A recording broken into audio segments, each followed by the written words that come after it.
Assalamualaikum, ketemu lagi dengan saya Nurse Lely. Nah, pada video kali ini saya akan share sedikit mengenai perbedaan D3 dan S1 keperawatan. Sebelum ke video selanjutnya, jangan lupa di like and subscribe ya. Terima kasih. Menurut Undang-Undang Republik Indonesia Nomor 23 Tahun 1992 tentang Kesehatan, perawat adalah seseorang yang mempunyai kewenangan untuk melakukan tindakan berdasarkan ilmu yang diperoleh melalui pendidikan keperawatan. Nah, di Indonesia pendidikan keperawatan itu dibagi menjadi dua, yaitu ada D3 keperawatan dan S1 keperawatan atau PSIK. Di sini kita akan belajar perbedaan, mengetahui perbedaan antara D3 keperawatan dan S1 keperawatan. Karena ini penting banget bagi adik-adik dan teman-teman yang mau masuk ke keperawatan, apakah mau ngambil D3 keperawatan atau langsung S1 nurse keperawatan. Nih, saya share mengenai perbedaannya. Yang pertama yaitu fokus pembelajaran. Pada D3 keperawatan, fokus pembelajaran itu berpacu pada praktek. Jadi semester 2 itu udah masuk ke lapangan. Kalian udah praktek di rumah sakit. Dan dia akan terus-menerus sampai semester ke-6. Akan praktek ke rumah sakit. Sedangkan pada PSIK atau S1 keperawatan, dia belajar lebih dahulu materi. Semuanya berpacu pada materi, dan praktek ke lapangannya biasanya lebih sedikit dibandingkan D3 keperawatan gitu. Yang kedua yaitu durasi atau lama pembelajaran. Pada D3 keperawatan, waktu yang dihabiskan dalam pembelajaran sampai wisuda yaitu 3 tahun. 3 tahun karena di sini dia tidak membuat skripsi, cuma belajar membuat KTI, ataupun ada juga universitas yang sudah mulai belajar membuat skripsi gitu. Sedangkan di S1 keperawatan, S1 itu 4 tahun, tapi mayoritas universitas bila sudah ada S1 keperawatan pasti akan langsung ke profesi keperawatan atau nurse. Nah, di sini membutuhkan waktu 5 tahun. Tahun ke-4 dia mulai membuat skripsi, habis itu wisuda, lulus menjadi S1 keperawatan, kemudian 1 tahun itu mengambil profesi nurse.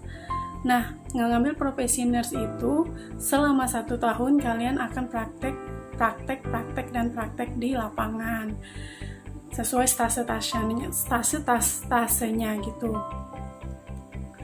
Nah, di sini juga saya mau share mengenai selama praktek di lapangan 1 tahun itu banyak tugas-tugas yang harus kalian lakukan, misalnya laporan asuhan keperawatan.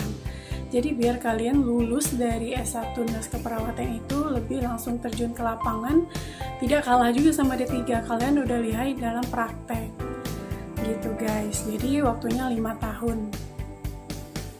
Nah, yang ketiga yaitu gelar yang didapat. Gelar kalau D3 keperawatan, misalnya nama saya Lely. Gelar yang saya dapat adalah Lely AMDKEP, Ahli Madya Keperawatan. Sedangkan S1 Nurse, gelar yang didapat yaitu Lely SKEP, Sarjana Keperawatan, ujungnya ditambah lagi Nurse NS, atau bisa juga NS Lely SKEP gitu. Yang keempat yaitu potensi mendapatkan pekerjaan setelah lulus. Sebenarnya semuanya tergantung dari masing-masing orangnya dan tergantung universitasnya. Karena sekarang perawat itu sebenarnya untuk mendapatkan pekerjaan itu lebih menjanjikan dibanding profesi yang lain. Nah, di situ rata-rata dan banyak universitas juga banyak mempunyai link dengan rumah sakit, misalnya bekerja sama dengan rumah sakit untuk langsung menyalurkan mahasiswa-mahasiswanya setelah lulus pendidikan. Nggak terkecuali mau D3, mau S1, itu sama aja sih gitu guys. Kalian kerja, ada level yang kalian harus tahu, yaitu level KKNI. Kerangka Kualifikasi Nasional Indonesia. Jadi kalian harus tahu level kalian di masyarakat atau level kalian dalam pekerjaan. Ya, kalau D3 keperawatan yaitu levelnya level KKNI 5. Nah, kalau S1 biasanya level KKNI 6. Tapi kan jarang orang yang lulus S1 doang, pasti langsung ke profesi keperawatan. Yang tadi kita bilang ya itu nurse. Nah, kalau S1 nurse itu level KKNI-nya 7. Beda kan dari D3 5, S1 nurse itu langsung level 7. Nah, kalau S2 Magister Keperawatan itu levelnya 8, sama kayak spesialis juga 8. Kalau udah dokter misalnya S3 Keperawatan baru levelnya 9. Nah, mengapa saya berbicara sampai ke level ini, level KKNI ini? Karena level ini menentukan salary juga, guys. Jadi sesuai tingkatan level, salary-nya juga beda buat kalian nanti kerja ke depannya. Jadi kalian harus tahu juga mengenai ini. Dan saya juga mau share mengenai pengalaman saya pribadi. Dulu saya masuk D3 keperawatan pas awal, karena waktu itu saya nggak tahu alurnya. Biasa saya juga dari kampung ya, apa yang disuruh bapak saya udah saya ikutin gitu. Saya nggak tahu alurnya, disuruh masuk perawat, ya udah masuk perawat D3, saya ikutin masuk perawat D3. Lamanya 3 tahun saya wisuda. Di situ awalnya saya juga berpikir enak juga D3, kuliahnya hanya 3 tahun, habis itu bisa langsung kerja. Toh nanti kalau mau langsung kuliah S1 keperawatan, nanti saya bisa lanjut pas saat saya kerja gitu. Tapi setelah saya lama bekerja sekarang, nggak gitu sih pikirannya.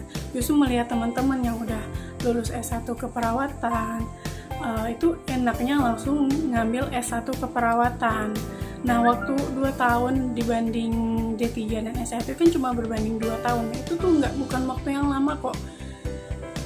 Dan kalian kalau udah kerja pun nanti levelnya kan langsung level 7. Nah, otomatis nanti salary kalian bakal sama atau lebih tinggi lah sama teman-teman yang kalian udah lulus duluan di D3 keperawatan gitu, guys. Nah, mengenai kuliah sambil kerja itu banyak juga orang yang kalau kita masih semangat pokoknya saya harus kuliah lagi, tapi ada juga kita kadang merasa udah zona nyaman dengan pekerjaan, udah males untuk belajar lagi. Bisa kan, banyak yang kayak gitu. Kita udah malas untuk belajar lagi, udah gitu kuliah sama kerja itu capek, guys, capek banget. Itu tuh capek. Yang kedua, terus yang selanjutnya itu gaji perawat itu nggak gede loh. Gaji perawat itu standar banget. Nah, sedangkan kuliah keperawatan itu mahal. Nah, kita bisa berpikir dong, gaji kita dengan lulusan D3 mau ngumpulin duit untuk lanjut ke S1 profesi, S1 nurse.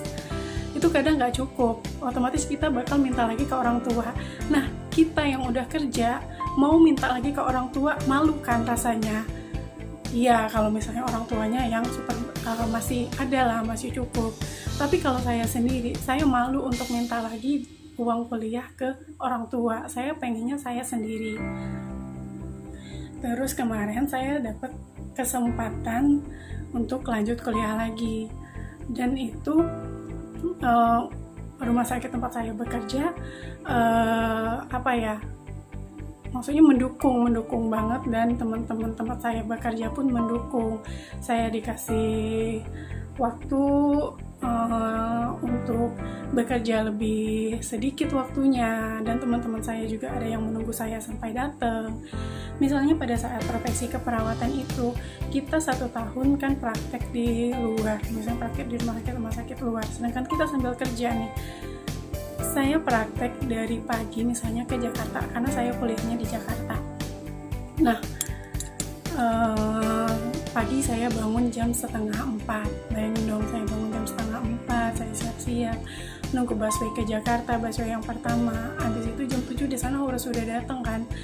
Nah, sampai jam 12. Nggak mungkin dong kita langsung keluar dari tempat praktek jam 12. Kita kan harus ngambil kasus, harus bikin laporan.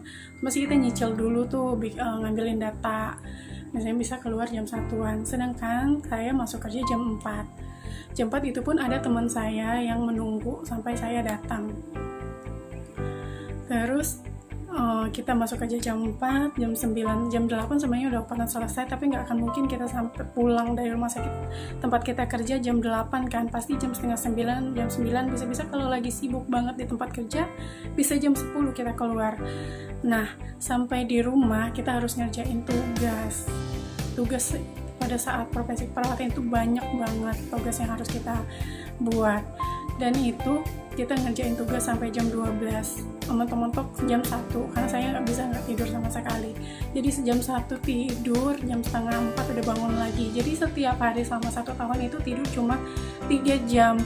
Bayangin, maksudnya kalau kalian mau kerja sambil kuliah ya harus pikir-pikir dulu bisa atau nggak seperti itu gitu. Nah, kalau misalnya kalian langsung dari lulus SMA langsung ngambil S1 nurse keperawatan, kalian kan nggak usah malu minta uang sama orang tua lagi. Kalian juga nggak usah kerja sambil kuliah. Udah, kalian fokus aja ke kuliah gitu. Masih punya waktu lah gitu guys. Ya, sedikitnya itulah yang bisa saya share biar kalian juga tergantung dari kalian masing-masing. Kalau misalnya mau tetap ngambil D3 keperawatan dulu, abis itu kerja, atau orang tua kalian masih mendukung, kalian bisa mempunyai pengalaman untuk kerja dulu 1 tahun atau 2 tahun, kalian bisa resign atau lanjut kuliah lagi, abis itu baru kalian kerja lagi gitu. Ataupun kalau ada masih minat sambil kerja ya silahkan. Tapi menurut saya lebih baik kalian tetap ambil langsung S1 keperawatan. Jadi di pikiran kalian kalau udah kerja ya nggak punya PR lagi. Karena saya merasa lulus D3, saya masih punya PR. Saya nggak mau sampai sini aja.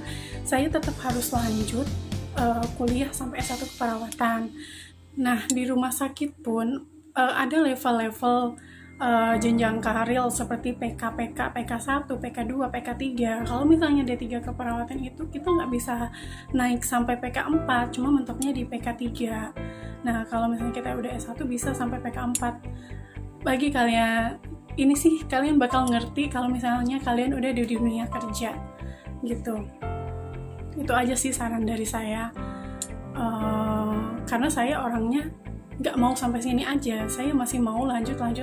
Kalau bisa saya kalau masih ada kesempatan dan waktu, saya masih mau lanjut lagi S2 atau S3, karena hidup ini jangan puas di tempat kalian saat ini, harus maju sesuai dengan ajaran orang tua saya harus maju, bukan bukan nggak puas dengan pekerjaan kita, tapi pemikiran kita harus maju tuh iya. Apalagi masalah pendidikan itu penting banget buat kita perempuan.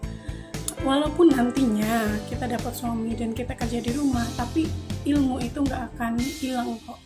Ilmu nggak akan hilang bagi kita, dan itu tetap memperluas wawasan kita sendiri gitu. Oke teman-teman, itulah tadi yang saya share mengenai perbedaan D3 keperawatan dan S1 keperawatan, dan sedikit saya share mengenai pengalaman saya pribadi. Semoga setelah menonton video ini kalian juga bisa membuat pertimbangan yang matang sebelum masuk ke kejuruan keperawatan, apakah mau S1 keperawatan atau D3 keperawatan. Bila ada kesalahan, saya mohon maaf. Assalamualaikum warahmatullahi wabarakatuh.